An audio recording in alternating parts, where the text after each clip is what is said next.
And sometimes the path forward seemed impossible, but not with Ed. He's been a constant and consistent and powerful advocate, not just for me, but for Patriot Freedom Project and for every family impacted by lawfare. He's been a guiding light not only for me, but for so many of our J6 families. And while I've long known how valuable and invaluable Ed is, I believe Washington, D.C. is just beginning to realize what a force he is to be reckoned with. Yeah. So Ed, thank you for your friendship. Come on up, Ed. Thank you.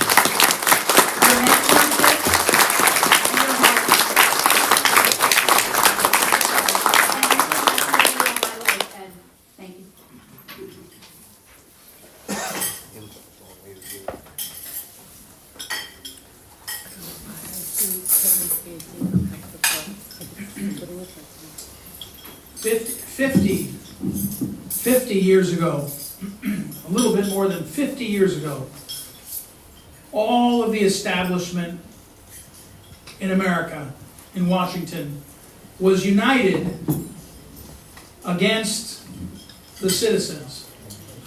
They had passed an amendment by almost unanimous in both the House and Senate. And across the country, they were going state by state. And they were trying to get the states to pass an amendment to the Constitution that would have made it mandatory that we pay for abortion, mandatory that men go into women's locker rooms, mandatory in the Constitution that women have to go to combat, and on and on and on. Not unlike the language of so much of the fake news today, at that time, the media and the establishment and the powerful spoke in words that were persuasive. It was called the Equal Rights Amendment. And at that time, all the establishment was against it, all the big money. We had Republican presidents and their wives saying this was a great thing. Of course, the Democrats did too. Both parties, all the money, all the media, all the smart people, but not we the people. And there was a woman named Phyllis Schlafly who decided in that period of time that it was going to be we the people that were heard instead of the powerful, instead of Washington. And she didn't do it by being right. She was right. She didn't do it by being loud. She was loud when she had to be. She didn't do it by having more money or more people. She did it by being faithful and being really, really smart and really clever. And she played the long game. And she saw down the field of battle to what the forces were that were at play in America in the 1970s. And a few years later, with her playbook, with her vision, there were famous guys, and they were guys mostly. Guys like Falwell, who got famous, a guy like Reagan, who won, because they had knitted together what Phyllis Schlafly used to call, or called that founding time in those days, I'll tell you about one day, the pro-family movement. The pro-family movement. It was really the sort of pro-America movement. All the issues that you see in America First are issues that she was talking about. But there was a day she would often talk about, and John Schlafly, who's here, let me pause. John Schlafly in the last 25 years or so, other than Phyllis, has been the most influential conservative responsible for Donald Trump succeeding and so many others succeeding on issues that matter for America, issues that matter for our future and our children. He and Phyllis, he was he's been Phyllis's right hand for 50 years or 45 years, but in the last 25 it's been extraordinary. And John, it's always great to see you again, and I just want to say thank you to John Schlafly for everything you do. John?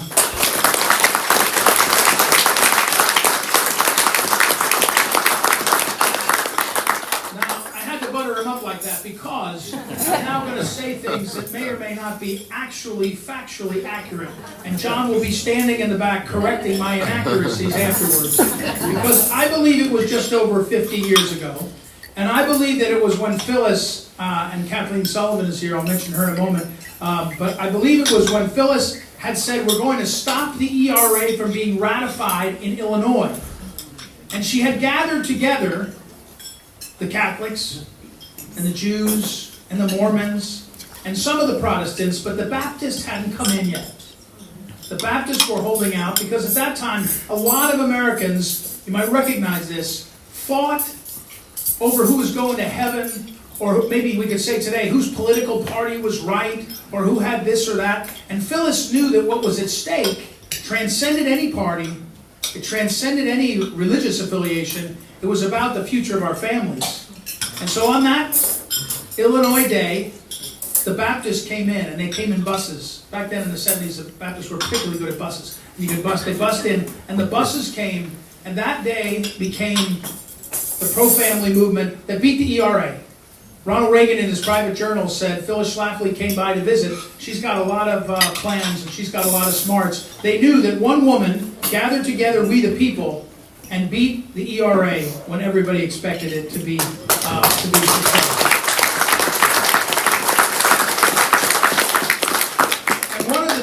Phyllis did so well, Phyllis Schlafly, and that's why we're meeting here in Naples, and I'll talk about that in a moment. But one of the things she did so well was she found colleagues, she found fellow warriors, she found friends, and they became the leaders of the movement.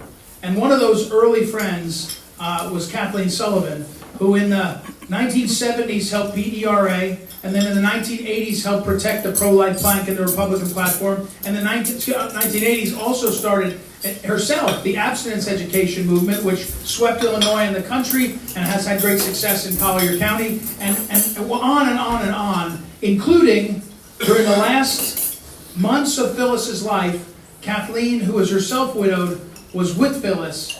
We called them the Golden Girls. They did generally have a sort of golden hour. It coincided with happy hour, but anyway, we're going to that. I'm told they do that down here in Naples quite a bit. The happy hour thing seems to happen. I don't know, but anyway. And Kathleen Sullivan, in fact, Kathleen Sullivan, when the history is written, and I can tell you I intend to write it, that she was one of the editors of the conservative case for Trump. And she was one of the people who was talking about how the Trump positions fit together with what Phyllis taught, which were special for America and were needed, and it was extraordinary. You don't remember now. You may remember it, but you probably don't. A lot of people didn't think it was possible. Donald Trump winning for president, even being a plausible conservative, and Kathleen Sullivan was there, and she's here today with us, and she's an extraordinary leader and friend.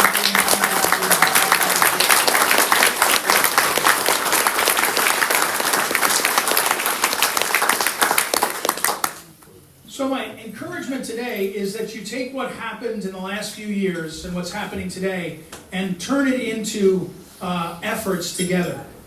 You know, Doug Mackey's an amazing story, but what's even more amazing to me is how he's become a leader of people who see what happened and want to do something about it. Brendan Dilley's here. I mean, this guy's a master at communicating and making a huge difference at people understanding what's going on because of the skills he has. There's one after another in this room. And we're here because Phyllis Schlafly, starting about 30 years ago, always came down to Naples. We always had this lunch. And I was there for about 5 of them, John, 5 or 6. When Phyllis passed away, we stopped for a while, but we're back. And the biggest reason we came was because we gathered supporters here who would support the vision of Phyllis and the Eagles, especially as we went towards the summer. Because in the summer, we have an internship program in both Washington and in St. Louis, where we get college students. And then we have a collegiate summit in Washington, D.C. And we gather folks together, and we say to these young people, look at what's happening, look at how to think about it. Here's the tactics, here's the historical reference point, and it's a wonderful, wonderful program. So we come to Naples because it is fun. We come to Naples because it is special. We come to Naples because we have friends like Carol Donahue Moore is an extraordinary friend for a long time. There's a story there, I intend to write it, about how she fought for Donald Trump, not once, but twice, when the establishment and the powers that be thought it was time to roll Trump, and Carol Donahue Moore stood up for him in ways that I will be writing about someday soon. So thank you for Carol for what you do.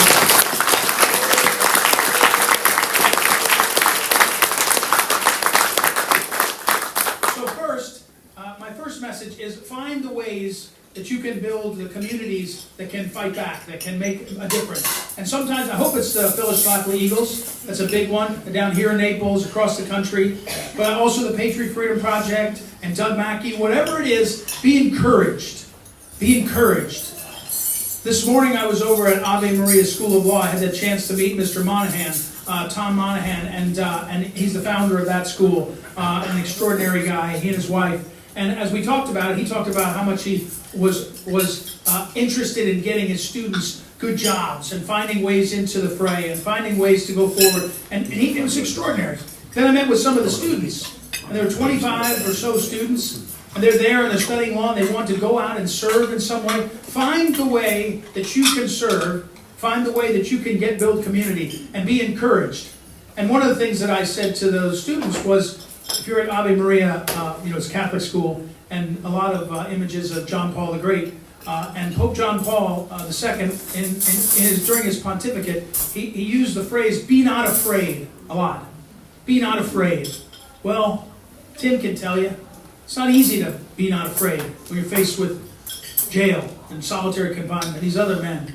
Some of the women, by the way, these women that went through this too, there's some that were prisoners and some that watched their husbands or significant others put through this. Be not afraid is not easy, but it's worth talking about. It's worth acknowledging. And what Pope John Paul II did was exhort us to be not afraid. In the face of all these things, like Phyllis saw, the ERA, in the face of even now the culture wanting to be against us, the media wanting to be against us, the forces, our neighbors sometimes, saying they're against us. Be not afraid. And trying to find that way to support each other. That's a lot of what the Patriot Freedom Project did. We used to like to be able to say we could give you a contribution to your lawyers. It was never enough. I mean, some of these lawyers could be paid 20 times, 30 times what we paid them. But what we could do is give them encouragement and give solidarity and be there and say, we'll keep going forward. Because what Donald Trump shows, it's an extraordinary illustration, is the power of hope. Donald Trump shouldn't have won. He shouldn't have run. Most people couldn't do what he did. And he did it because he had a vision of what he could do that would make a difference. And although, I was talking to my office this morning, and we have a whole bunch of stuff going on, including a lot of stuff related to January 6th, so I'm insofar as I could talk about a lot of stuff in the office, I won't, to be careful. But I will say that what Donald Trump did in the first weeks, which is a matter of public record, was extraordinary. The pardons of the J6ers, the pardons of the pro-lifers, the pardons of the guys who were sent to jail because they were cops doing their job. I mean, it was upside down, all these things. And most politicians won't do that. Most politicians won't step forward. They just don't. It's not how things work. And so my encouragement to you is, I think that President Trump did that because he had such great hope in the future, that he believed in that. I mean, it seems pretty clear that something special went on, especially after Butler. But that was extraordinary to see this guy and this president lead. And as Tim alluded to and others alluded to, we're only 2 months in, or John did, we're only 2 months into this. In terms of getting to the bottom of what's gone on in our country that's off kilter, there's no ending. No one's resting on that at this point, and there's a lot more happening. I do want to recognize my wife, Carol, who's here. We came down, it was our anniversary this weekend, so...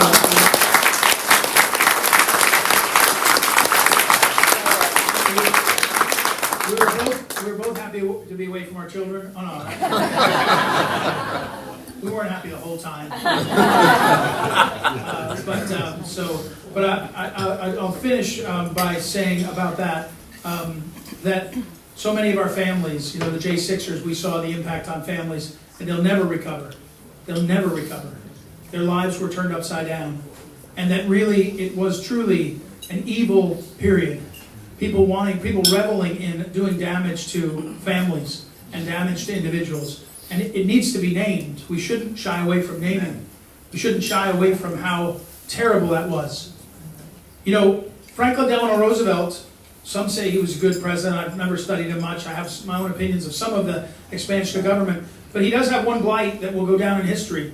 He and the others in power thought that it was completely appropriate to coerce Japanese Americans into concentration camps, into camps. You may not even know this because they don't tell you, you don't study it.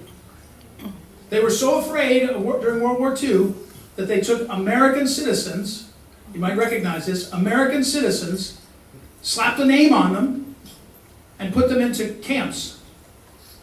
And in the months and short time after, they all realized the mistake, and they apologized.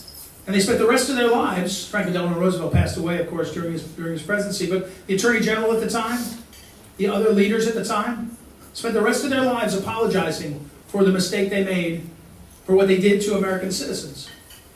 And it's my contention that, I hope in not too short a time, that the people who did this to so many people over the last 4 years will similarly, I hope God gives them shame, but I hope that the culture recognizes and will, I believe it will recognize, that this was a wrong that was done against American citizens. And it was done not because of well intentions or anything, it was done truly because of of evil in the world. We'll find out, someone said specifically, I think over time, but let me finish on an upbeat note. Phyllis Schlafly, when she passed away, we were active in, I think, 40 states. John would do the math better again. He'll be handling clarifications in the back. But I can tell you that we're still active across the country. Maybe not in 40 states, but all across the country, and we're not going away.